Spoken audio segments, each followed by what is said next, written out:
You strike a woman, you strike a rock. I wanna leave my footprints on the sands of time. August is Women's Month and SFM is celebrating all the great women who have shaped South Africa into becoming the great country it is today. I was here. Wathinta bafazi, wathinta imbokodo. It's 20 past 4 p.m. This is SAFM Focal Point, and I am Masechaba Ndlovu. We are talking to the Public Protector, Busisiwe Mkhwebane. She's in the studio with me right now. I'm really, really impressed with her nail color. Like, I would never imagine that she would even have the time. Where do you find the time? You make time. You make time. Yeah, you do. You do. You I mean, must. you can't just say, I don't have time. You'll have to make time. I love mine. We these both bright have colors. big nails. Yes, and it makes you feel, bubbly and, It's a lively color. Yeah. Exactly. Everything in my life, Yes. whether I choose the lip color, Yeah. if I'm feeling a bit, sort of druggy that day, I'll make sure I pick it up with the makeup color or whatever color that I choose. Or the lipstick and, What's your procedure? You've got like very minimal makeup on. Yeah, I'm not a Makeup person. actually, but I'm I trying can these tell. days at least to look that natural Yeah. look. I do put a little bit. I'm not. Yeah, I don't know. So when you saw me, when I met you just outside here, Yeah. you complimented me on my hair, but it was a very reserved comment. When someone is like, I like your hair, but I prefer the other one. Exactly. That was how I felt, because this morning I was sharing your picture where you Yeah. had your cut, and I was saying to my sisters and my daughter, I'm contemplating to, and she was saying, no, don't. Don't The do others it. were saying, yes, you can. So now I I've come got a here blonde and wig. So she looked at me. You can see she was trying to be nice. I do look pretty, but everyone has got their own preference. Exactly. I prefer your short. Thank you. I think that most style. people do. Yeah. You look beautiful, young, and Thank you. I appreciate that. I really do, coming from you. yeah. So take me through, it cannot be easy, Mama, as a woman, and I specifically emphasize woman. I never thought it mattered because I was raised by a man, a soldier. So the idea of patriarchy, I never understood it until 3 years ago. I'll be very honest with you, until I entered commercial radio. What is it like having to make decisions that piss people off? It's not only making decisions which piss people off, but it's making decisions which will bring justice. And decisions which will also bring hope to the hopeless. Because remember, the people who are complaining, a lot of them have been prejudiced some way or another.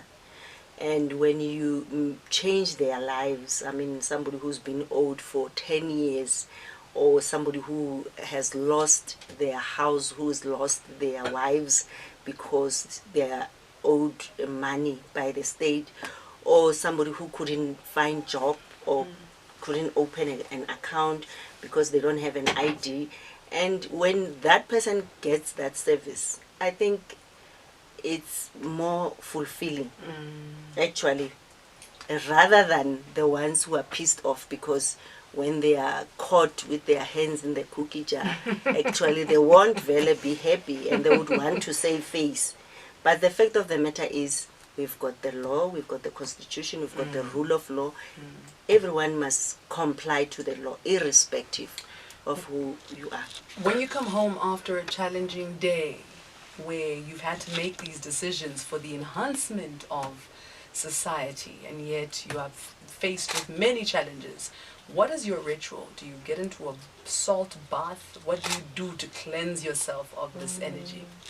I try by all means not to take the work challenges home. Normally, some of my routine is I go to the gym. I love exercising, and from there go home, and you laugh because I just stay away from the news most of the time. Though I'm on Twitter a lot and on Facebook, because then that's where I update myself what's happening.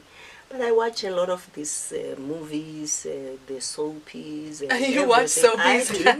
Look, I can relate to you, because when I get home, I just want to watch Exactly. junk. I just want to take my mind off of the reality of the world. Something which will take, or even watch. I do gospel, I listen. That's It uplifting. also makes me, Uplifted. yeah. How do you handle court losses? I mean, last month, for instance, on the matter between yourself, the Reserve Bank, the Constitutional Court ruled that the mistakes, misinterpretations of the law and misinterpretations made to the court were done in bad faith and in fundamentally dishonest manner. And this in so many ways tarnishes your integrity. Masechaba, I find solace in the minority judgment, because the Chief Justice and the other justice, they considered all the evidence are brought before court.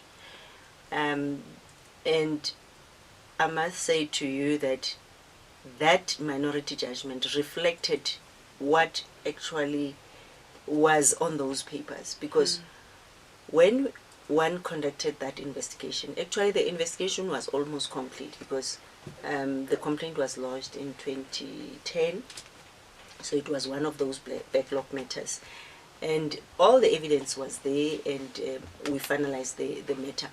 But we have to respect the judiciary, we have to respect the rule of law. The only challenging issue is we need to make sure that in the development of the legal principles, we should not not take all the facts into consideration. Facts meaning take both sides of the story before you reach a particular conclusion. Don't just because that matter, especially from which was before the Constitutional Court, the focus was not on the merits of the matter. The focus was on the procedure which was followed, and the fact of the matter is the investigation and the findings still stands, because we still have the same challenge that whatever interest which was owed, or that unlawful loan, still stands. So I think when we have such judgments, it should be judgments which will help in the development of the law. Yes. In closing, Mama, let's talk about what everyone else is talking about, the CR17 campaign. In your view, what causes the confusion around this matter? I mean, do you think that South Africans actually understand as to what transpired leading up to the investigation and post the investigation? I mean, there were issues around your investigation, some people feeling that you overlapped and you were not meant to investigate certain issues. Talk to us about that. Masechaba, again, the CR17 or the complaint against the president was lodged by the member of the DA. Firstly, it's under the Executive Members Ethics Act, as I said. It's only members of the legislature, provincial legislature or the legislature, who can lodge that complaint. And I need to investigate within 30 days.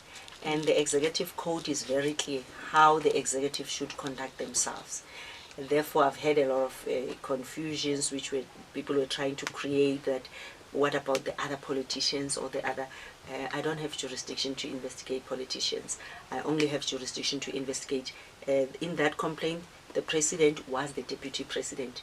When he then conducted that, the findings against the president are, when you then agreed that the team source funding from these donors, at first they were saying he was never informed, but investigation will uncover a lot of information. And I said it, if you read the report, evidence is there showing that he was involved, he knew, he should have declared there's conflict of interest, and he shouldn't have even rushed to answer that question about the complaint that he lied.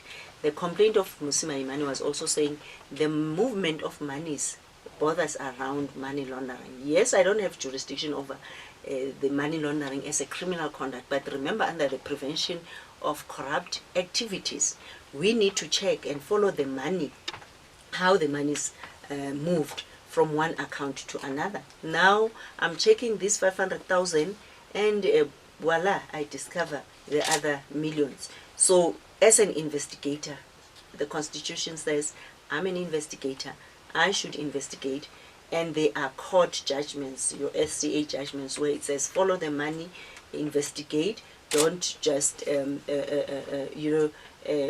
I wouldn't just only focus on that, but I've uncovered this, it's in the report, and it's for then the National Assembly to proceed with that particular matter. I've done my part. Okay, Mama. Yeah. Your single most advice to women this month? Remain resolute, resilient. I mean, let's not give up. Let's always work hard to change other people's lives, and I think we will find fulfillment.